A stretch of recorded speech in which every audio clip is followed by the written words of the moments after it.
Supreme court के हुक्म पर अरशद शरीफ के कत्ल का मुकदमा इस्लामाबाद के थाना रमना में दर्ज, 3 अफराद नामजद। अदालत उज़्मा ने खुद नोटिस की समाअत के दौरान FIR के इंदराज की हिदायत की थी।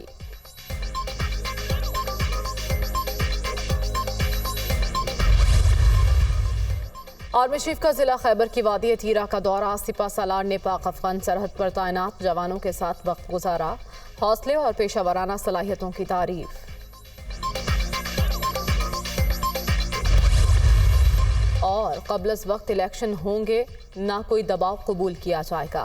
इमरान खान की किसी धमकी का असर नहीं लिया जाएगा। तहरीक इंसाफ की सियासी हिकमत अमली का हर सतह पर मुकाबला करेंगे।